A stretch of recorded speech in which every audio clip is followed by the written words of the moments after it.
A greedy husband wanted his wife's inheritance. The husband decided to end his marriage, and the prospect of a new life seemed tempting. However, when he learned that his wife had received an inheritance, his plans changed dramatically. This moment was a turning point in their relationship. The wife realized that trust had been broken completely, and no words could bring back what had been lost. She decided it was time to act on her own. Frank reasoned, sitting across from his wife, what was the point of continuing their life together? Their daughter was now an adult, they had been married for 29 years, and there were no more feelings left. Jane reminded him of his age, 56.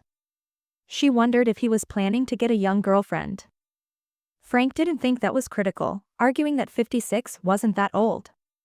He also noted that Jane was an attractive woman and could meet a decent man, even though she was 2 years younger than him. Jane looked at life differently and had no intention of looking for anyone. Her days were filled with work, taking care of the household and occasional visits from her daughter, who already had her own family. Yes, the passion with her husband had long since faded, but the age was no longer disposed to frequent adventures and affairs. They lived by habit, rarely quarreled, and all they had in common was their common property and their daughter Evie. She had married 3 years ago and was building a career with her husband, so they had no grandchildren yet. Frank had recently realized that life was fleeting and they were spending it wrong and boring. While Jane was busy keeping the house in order, cooking and enjoying her favorite hobbies, Frank spent most of his time on the couch in front of the TV. And only occasionally went out of town, sometimes after long persuasion from his wife, where they had a small house with a garden. She did not try to strain him, used to cope with problems on her own and tried not to burden him with unnecessary worries. Now it appeared that her husband was getting bored. Evie, their daughter, didn't understand what was going on and wondered if her father had a mistress. Jane didn't know what to hope for and was genuinely worried about how they would get on with their lives. The daughter tried to talk to her father, but he answered evasively, speaking only of boredom and routine. Frank said that he stopped loving Jane a long time ago, and explained that such situations happen. Nevertheless, Jane couldn't understand how he could consider it normal to divorce at that age, divide his property, and start a new life. Frank reasoned that they had a large apartment and that they could think about selling it, even looking at options. Evie, angry, noted how quickly everything was happening, and reproached her father for the fact that while her mother was doing household chores, he found time to look for options for the division of property. At this point, the girl had negative feelings and did not understand why they were going through all these problems, as if they were characters in a Brazilian TV series. Frank was determined and felt tired of the relationship with Jane, so the issue for him was already solved. Jane, on the other hand, felt helpless and confused. She had always solved household problems on her own, earned a good income and knew that she could count on her daughter's help if necessary. However, she was not ready to start a new life in another apartment in her 6th decade and stay alone. As she considered her husband's offer, she became increasingly despondent. Frank kept listing that he didn't need many kitchen appliances, he would only take the microwave for easy warming of food and leave the rest to Jane. While she tried to hold back tears, he talked about how they would split the towels and linens in half. Of the rest of his possessions, he wanted to keep the plasma TV and the couch, and he would leave the chairs to his wife. Jane felt like the heroine of a bad soap opera, wondering how they would divide the property. She couldn't shake the feeling that she looked silly discussing things like pillows, the kitchen set and the hall closet. Frank, for his part, did not want her to make fun of him, for he had already made concessions to her and was not going to claim the cottage outside the city. Jane was very surprised at this impudence, because the house used to belong to her parents, and she could not understand what Frank had to do with it. She tried to hide her worries from her colleagues, as the whole situation caused her feelings of anxiety and annoyance. Going to take a day off for the day of the divorce, she had to prearrange a few days of vacation for family reasons. The situation changed when a neighbor of her aunt, who passed away 2 months ago, called with unexpected news about her will. The aunt, with whom Jane had a close relationship, had left her an inheritance. The neighbor explained that her other nephews would get nothing because her aunt had conflicts with them. Jane was shocked by this news, as she had always thought that her aunt would distribute the inheritance equally among everyone. Convinced of the existence of the will, Jane began to prepare to accept the inheritance. Frank, having learned of the changes in his wife's life, changed his attitude toward her dramatically. He found out information about the inheritance from those who could share it, and, estimating the possible profit, began to show interest in their future together, as if there had never been any talk of divorce. Rejoicing at this turn of events, he began to make plans.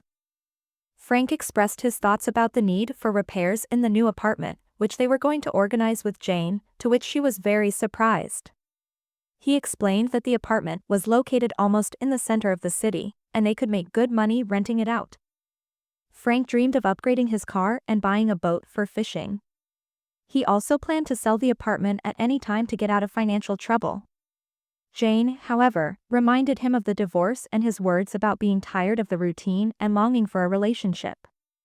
Frank grumpily replied that he'd had a difficult time, but things were almost back to normal now. He admitted that maybe they shouldn't break up in their old age and that they'd put up with each other for a long time. Jane said that Frank didn't understand her and that their reasons for being together weren't just about patience. She later learned that he had withdrawn the divorce petition, explaining that he wanted to keep the family together. Without saying anything to him, Jane filed for divorce herself and decided to temporarily move in with her daughter. Frank did not give up trying to contact her. He called, came and persuaded, bringing his arguments. Frank was seething with anger, accusing Jane of being too proud. He believed that her desire for independence was unjustified and selfish. Deep down, he was convinced that he had acted correctly. In his mind, he had every right to demand what he wanted, especially given their history together. It seemed to Frank that his suggestion that they return home and try to mend their relationship was perfectly reasonable. He thought it was worth giving them both a chance to reconsider their positions and find a compromise. But it didn't make sense in his mind why Jane would refuse that option. Ultimately, he believed that Jane would realize sooner or later how important the stability and support he was giving her was. Evie usually avoided interfering in family conflicts, believing that her involvement in her parents' affairs could only make things worse. This time, however, she couldn't help herself and cautiously asked her mother if she was sure of her decision. Jane took a deep breath, realizing how hard it was for her daughter to watch what was going on in the family. Taking a seat next to Evie, Jane began to recount her worries. She remembered how shocked she had been when Frank had first mentioned divorce. Before that, she had believed that they were capable of overcoming any difficulties, but his words had made her doubt it. Jane described how badly frightened she had been at the thought that their entire life together could crumble overnight. She then added that she had noticed a change in Frank's behavior after learning about the inheritance. He became a completely different person, constantly mentioning the importance of keeping the family together and being able to deal with any problems. This change made Jane wonder if he was driven by self-interest. She feared that Frank would only stay with her for as long as it benefited him. These fears did not leave Jane. She was afraid that by trusting Frank again, she would find herself in an even more difficult situation. What if tomorrow he decided he no longer needed her? She didn't want to be hurt and disappointed again. The daughter could not understand what would happen next, and although she did not condone her father's actions, she still considered him a family man. Jane, in turn, realized that Evie might have different feelings, but her decision was unshakable. She wanted to try to live separately. Evie doubted whether her mother could manage, but Jane confidently replied that she would try. She realized that there was no point in relying on Frank, and she no longer wanted to live in the illusions in which she had spent so many years. Tired of her relationship with Frank, Jane made a decision and informed him over the phone. She recalled that he himself had talked about the transience of life and that their paths should part, so she insisted that it was for the best. Frank had a hard time accepting such a statement.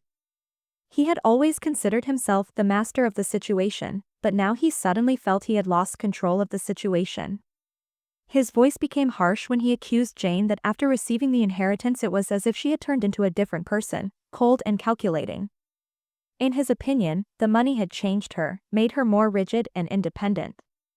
But Jane was not going to get into a pointless argument. She knew that the future was already predetermined, and all she had to do was to complete the formalities.